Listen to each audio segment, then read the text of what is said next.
O vídeo de hoje vai mostrar os ossos relacionados com o membro superior. Então, aqui nós temos a clavícula, a escápula, que formam a cintura escapular, o húmero, osso do braço, o rádio e a ulna, ossos do antebraço e a nossa mão. Vamos começar falando sobre os acidentes anatômicos relacionados com a clavícula. Bem, a clavícula ela tem duas extremidades.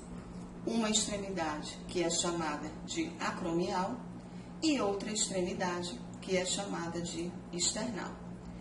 Toda essa região é chamada de corpo da clavícula. E numa visão inferior, o que é que nós podemos observar? Um tubérculo, que é chamado tubérculo conoide. Toda essa área aqui é chamada de impressão para o ligamento costoclavicular. Nessa região, nós temos a linha trapezoide. E em uma clavícula ao natural, nós vamos ter alguns forames, que são chamados de forames nutrícios. Além disso, a gente ainda tem nessa região o sulco para o músculo subclávio. Escápula. A escápula ela é classificada como um osso plano, chato ou laminar. E você pode observar que ela tem uma face posterior e uma face anterior. Nessa face anterior da escápula, toda essa região é chamada de fossa subescapular. Nós podemos observar o processo coracoide, a incisura da escápula,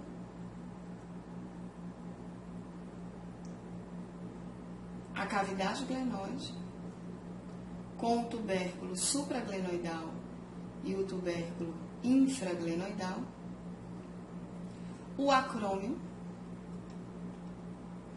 a incisura espinoglenoidal,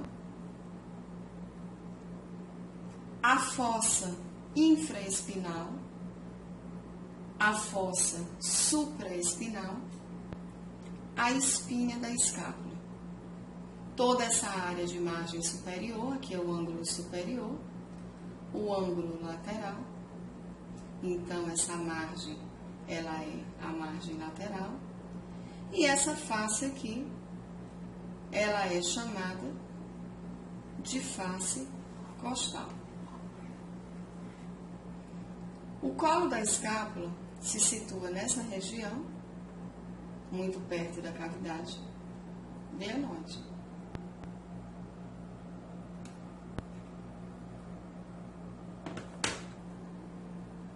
O húmero.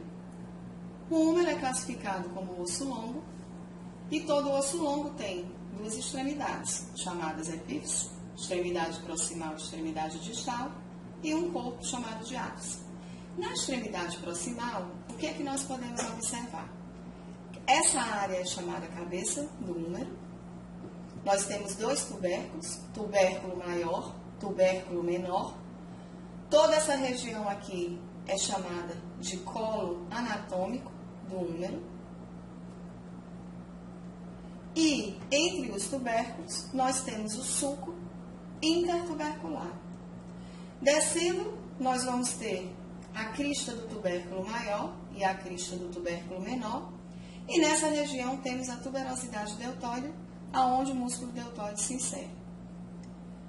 Toda essa área de corpo, ela vai até a extremidade distal, onde nós vamos ter a margem lateral e a margem medial, com a crista supraepicondilar lateral e crista supraepicondilar medial, onde teremos também o epicôndilo lateral, o epicôndilo medial, a fossa coronoide, a fossa radial. Toda essa área aqui é a face anteromedial. E nós temos aqui o capítulo e a tróclea. Numa visão posterior, continuamos na extremidade proximal, observando o colo anatômico, todo o corpo, e nessa região a gente tem um sulco, que é chamado de sulco para o nervo radial. Então, esse sulco, ele é chamado de sulco para o nervo radial. Toda essa face é a face posterior, onde nós temos outra fossa, denominada fossa do olecrano, e continuamos visualizando a trochlea. Além disso, nós podemos observar nessa região de epicôndilo medial um sulco, que é denominado sulco para o nervo ulnar. O rádio. O rádio também é um osso longo e, como vocês podem observar, ele tem uma extremidade proximal e outra extremidade distal. Na extremidade proximal, nós temos a fóvea da cabeça do rádio, a cabeça do rádio, o colo do rádio.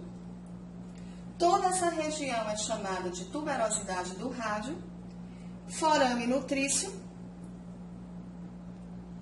margem anterior. Toda essa face é chamada de face anterior. E nós temos aqui o processo estiloide do rádio. Numa visão de extremidade distal, o que nós podemos ainda visualizar? Um tubérculo, que é chamado de tubérculo dorsal. Essa região aqui é chamada de incisura ulnar.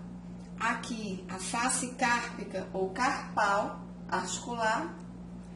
Mais uma vez, visualizando o processo estiloide.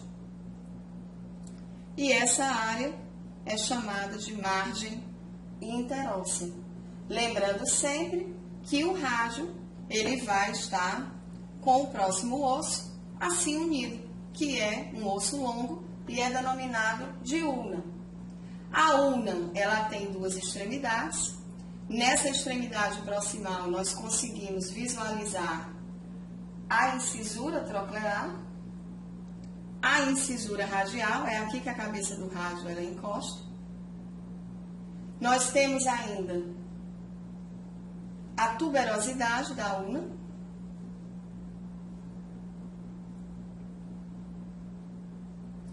Nós temos o processo coronoide, que é toda essa área aqui. Nós temos aqui um forame, que é chamado de forame nutrício. A margem interóssea. Toda essa área de corpo da ulna, culminando nessa região aqui, com a extremidade distal, tendo o processo estiloide da ulna, e essa parte é a circunferência articular, com a cabeça da ulna.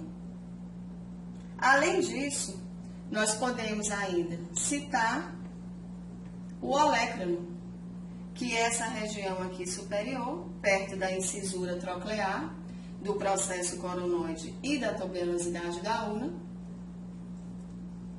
E essa região, assim vai se acoplar na fossa do olecrano. Então, dessa forma, nós vamos ter os nossos movimentos. Vamos agora conversar sobre a mão.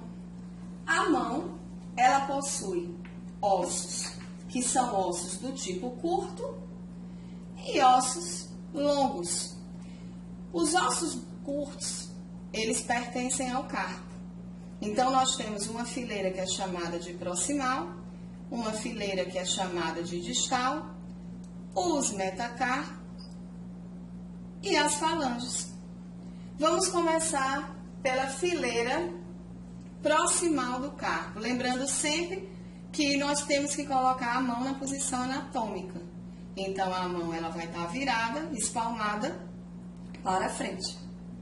Dessa forma, este osso é chamado de escafoide, esse é chamado de semilunar, esse é chamado de piramidal e esse aqui é chamado de piciforme.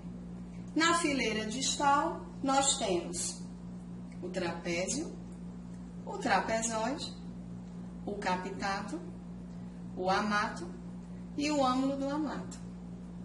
Com relação ao metacarpo, nós vamos ter primeiro, segundo, terceiro, quarto, E quinto, metacarpo, ou metacárpico, como queiram falar. Todo metacarpo vai ter uma base, um corpo e uma cabeça. Uma base, um corpo e uma cabeça. Uma base, um corpo, uma cabeça. Uma base, um corpo, uma cabeça. Uma base, um corpo e uma cabeça. Classificado como ossos longos. Reparem no detalhe agora das falanges. As falanges, elas são, na maioria, em número de 3, exceto no polegar. No polegar, nós só temos a falange proximal e a falange distal. Cada falange vai ter também uma base, um corpo e uma cabeça. Uma base, um corpo e uma cabeça. Então, esta falange é chamada de falange proximal e esta é chamada de falange distal. Essa região aqui é chamada de tuberosidade da falange distal. Desse outro dedo, falange proximal, falange proximal, falange proximal, falange proximal. Falange média, também com base, corpo e cabeça. E falanges distais, sendo que na ponta nós chamamos de tuberosidade da falange distal. Bem, dessa forma, contemplamos no nosso estudo os acidentes anatômicos relacionados com o membro superior. Até o próximo vídeo, onde nós vamos conversar sobre os acidentes anatômicos do membro inferior.